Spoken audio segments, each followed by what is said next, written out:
Bueno, clase, lo que vamos a ver hoy es una de esas partes del tema que por lo general más os lían, que es la guerra de sucesión española. ¿De acuerdo? Es decir, una guerra que ocurre a causa, como el propio nombre indica, de la sucesión al trono español. ¿De acuerdo?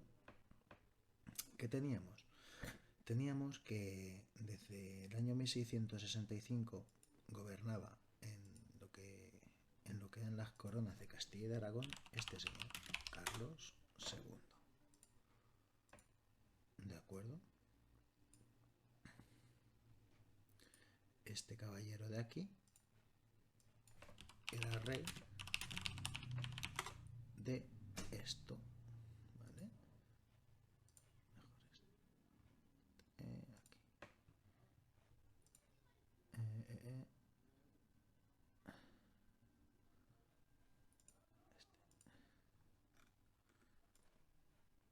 Este caballero era rey tanto de la corona de Castilla, que la tenéis aquí, ¿vale? Que ocupaba toda esta parte de España, ¿vale? Pero no era solo rey de la corona de Castilla, también lo era de la corona de Aragón y de la de Navarra, que está aquí. Bien, ¿qué es lo que sucedía? Bueno, para que os quede más claro, vamos a poner también la corona de Aragón.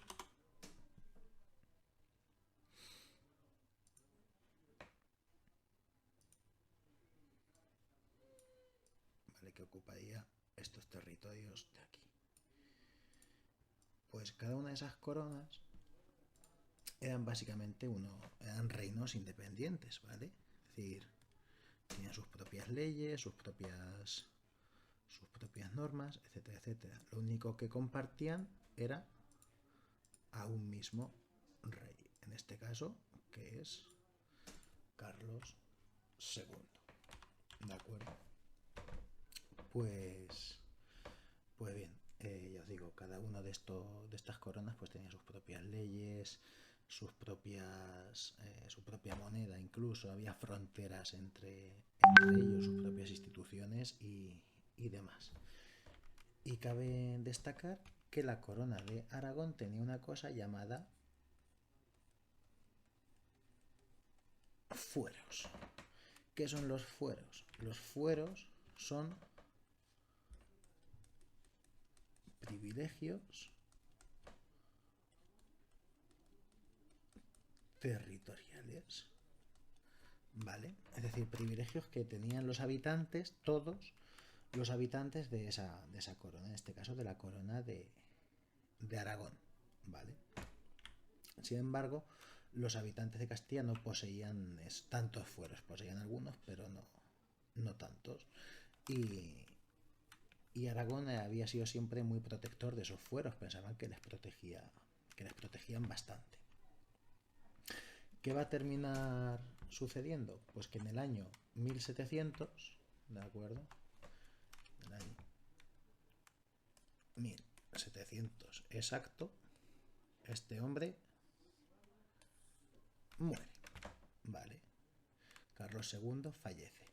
Y además, Carlos II no tiene hijos, ¿vale? Ni hermanos. Es decir, ningún varón cercano que pueda heredar el trono. Pues bien, como ya hemos dicho, en 1700 Carlos II fallece sin herederos. Entonces se va a abrir una lucha por, por ver quién es el rey de España. Que recordad que no solo en ese momento no solo es la península ibérica, ¿de acuerdo? Sino que es también mucho más, ¿de acuerdo? Es sobre todo buena parte de América, como aparece aquí en el mapa en rojo, es buena parte de América son las Filipinas, y aunque aquí no se aprecie bien, son ciertos territorios en Europa. ¿De acuerdo? Es decir, es un trono que es bastante apetecible, ¿de acuerdo? Porque además una alianza con, es decir, establecer una misma alianza con el Imperio Español podía suponer convertirse en el país más poderoso de Europa y por tanto del mundo en aquel momento. Bueno, pues aparecen, como hemos dicho, dos pretendientes al trono español. Por un lado, va a aparecer su pariente más cercano, ¿de acuerdo? Que es su primo, el archiduque Carlos de Austria, este señor de aquí.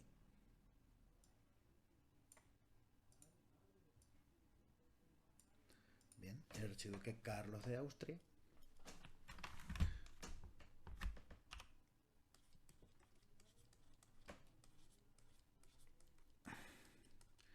que es el primo, por tanto el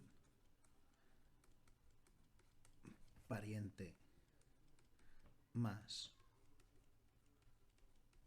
cercano y que dice que tiene el derecho al trono, ¿de acuerdo? Y por otro lado tenemos, voy a mover esto, y por otro lado está este señor de aquí, Felipe d'Anjou o Felipe de Borbón, ambos es correcta.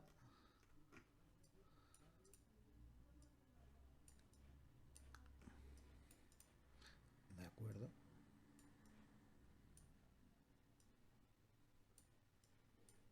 Y que en este caso pasa lo siguiente, y es que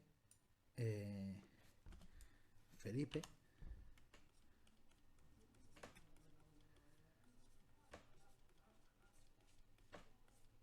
d'Anjou o de Borbón no es pariente directo de Carlos, ¿de acuerdo? Él solo ha sido incluido en el testamento de Carlos, ¿de acuerdo? Pero no es pariente. ¿Cuál es el pariente importante de Felipe? Es su abuelo, y es que Felipe es nieto de Luis XIV de Francia, ¿de acuerdo? Del conocido como Rey Sol. Si lo recordáis de otro día del vídeo del absolutismo, es este caballero de aquí, ¿de acuerdo? Es decir, este es el abuelo, ¿vale?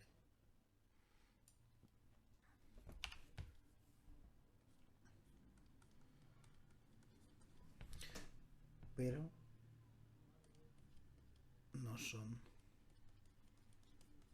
parientes, ¿vale? De Carlos y del otro Carlos no son parientes en absoluto. Este es nieto de Luis XIV y ya está.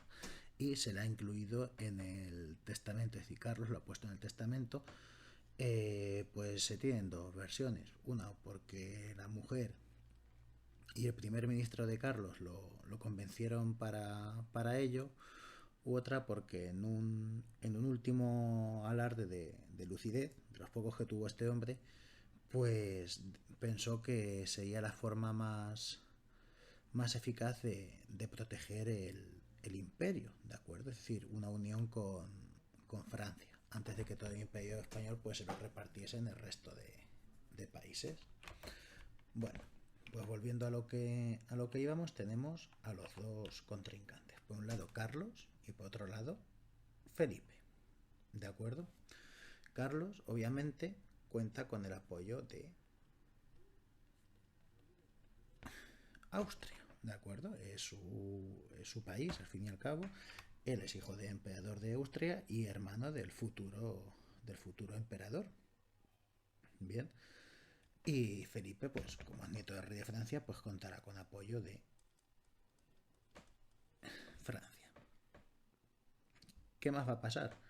Pues va a pasar lo siguiente, que Gran Bretaña, ¿vale? Temerosa de que una unión entre España y Francia, que son sus dos enemigos de toda la vida, se hiciese imparable, va a decidir apoyar a Carlos. Es decir, Carlos va a contar con apoyo de Gran Bretaña. Bien, de otros países también, pero sobre todo de Gran Bretaña. Y en el caso de España, es decir, recordad que hemos dicho que eh, Carlos II había sido rey tanto de Castilla como de Aragón, ¿vale? Pues ¿qué va a suceder? Que, que Aragón, perdón, esto se ha quedado así, Gran Bretaña, que Aragón, como quería mantener sus fueros, que habían sido mantenidos por la familia de Carlos II durante siglos, pues pensaban que su pariente más cercano también los mantendría. Entonces Carlos de Austria va a contar con apoyo de Aragón. ¿Qué va a pasar? Que Felipe va a contar con el apoyo, sin embargo, de Castilla, porque Francia es un país que es centralista, es decir, no había fueros. Todas las regiones de Francia se regían por las mismas leyes, ¿de acuerdo? No había unas regiones privilegiadas sobre otras, como sucedía en España con Aragón y Castilla. Entonces a Castilla le interesa un rey que sea centralista, que ponga en todos los sitios las mismas leyes y quite los fueros a Aragón. Pues bien, tras varias idas y venidas en la guerra, en la que a veces Carlos toma la iniciativa, otras veces es Felipe y demás, en el año de 1711 se produce un rebote, una carambola, ¿de acuerdo? Y es que Carlos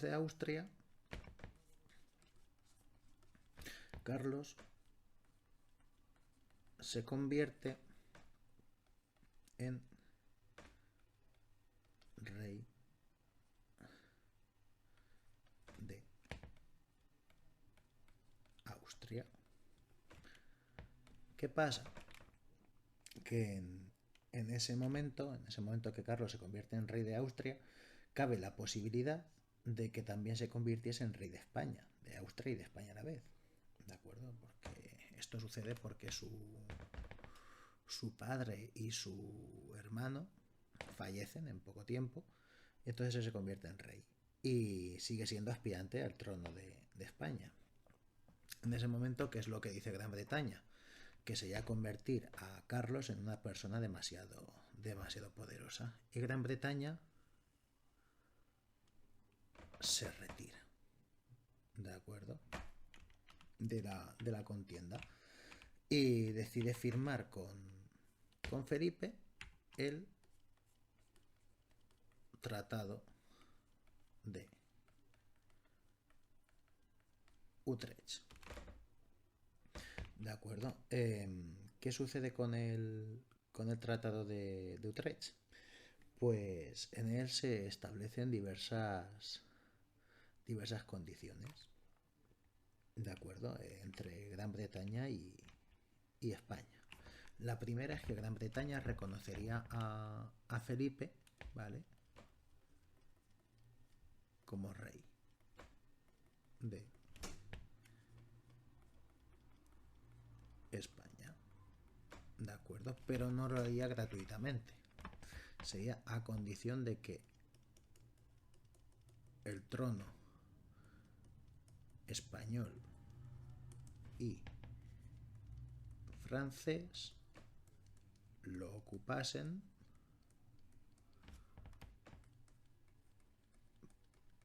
personas distintas, ¿vale? Es decir, en caso de que, como Felipe era nieto del rey de Francia, pues cabía la posibilidad de una carambola como la que había sucedido con Austria, ¿no? Y que el trono pudiese ser ocupado por la misma persona. Pues para evitarlo, Felipe accede al trono con esas condiciones. ¿Solo esas? No. También con la de ceder territorios. Es decir, una vez que Felipe sea rey, debe ceder algunos territorios.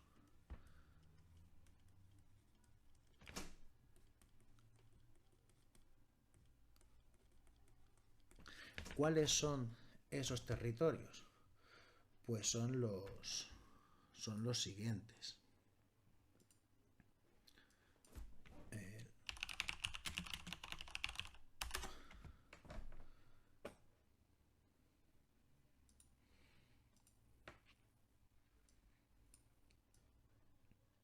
Los territorios de Gibraltar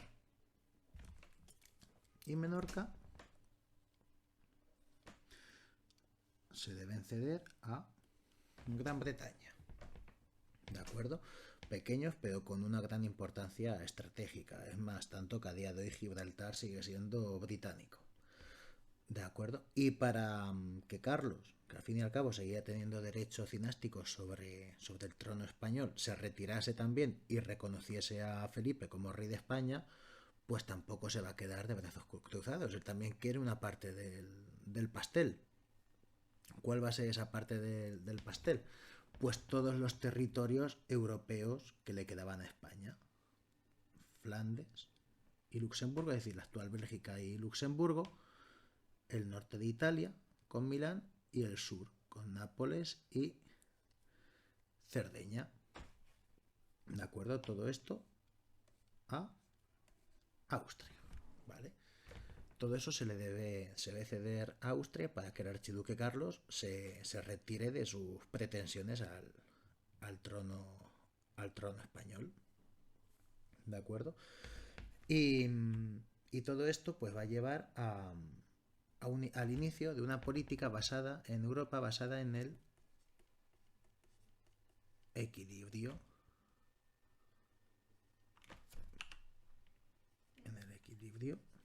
de poder. No sé por qué se ha quitado esto. Vale. Ese equilibrio de poder implicaba que ninguno de los países europeos alcanzase demasiado poder, que ninguno se impusiera a los demás. Y para ello se firmaron diversas alianzas, como por ejemplo los pactos de familia, que eran entre España y Francia, puesto que al fin y al cabo los reyes de España y los de Francia pertenecían a la misma dinastía. Todos estos bloques que se van a ir formando, ¿de acuerdo? Por un lado España y Francia, y por otro lado vamos a tener a Gran Bretaña y Rusia. Todo esto terminará desembocando en la Guerra de los 7 años. Bien, esto obviamente en España va a tener consecuencias bastante importantes, siendo la primera los decretos de nueva planta, es decir, unos decretos reales, estos, que básicamente lo que hacían era eliminar los fueros de la corona de Aragón, ¿de acuerdo? Eliminando esos fueros y unificando las leyes e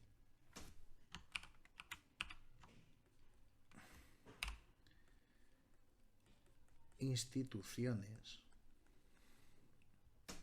poniendo cuáles, las de Castilla, imponiendo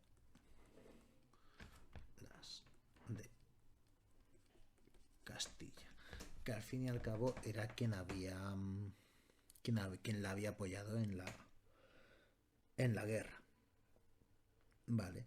Evidentemente no solo va a suceder esto, ¿vale? En España pues también va a implantar otras reformas, ¿vale? Como la división en provincias, por ejemplo, ¿vale? Muy importante esa división en provincias, ya no en territorios de los nobles, ¿de acuerdo? Además, a los nobles les va a quitar poder, ¿cómo? Pues estableciendo las audiencias para administrar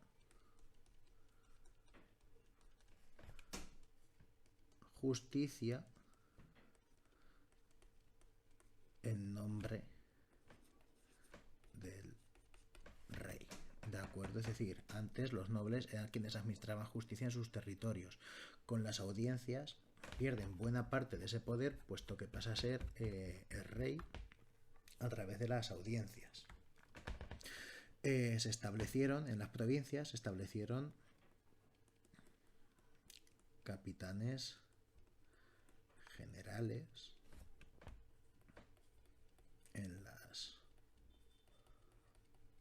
provincias, ¿vale? Es decir, dando un gran poder al ejército, que al fin y al cabo el ejército quien obedecía era al rey. Entonces quien controlaba la fuerza en todo el territorio pasaba a ser el rey.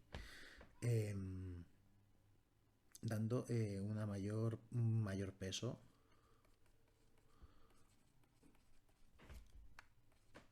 a la educación, pero ya no financiada por la Iglesia, sino financiada y controlada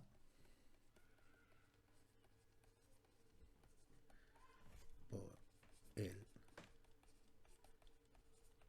Estado, ¿de acuerdo? Es decir, la Iglesia era quien controlaba la educación. Con Felipe V, en su intento de ser un rey aún más absoluto, ¿de acuerdo? Más al estilo de Francia, pues lo que intenta es que la Iglesia deje de controlar la educación para que pase a ser el Estado quien la controla, ¿de acuerdo? Y además se mejora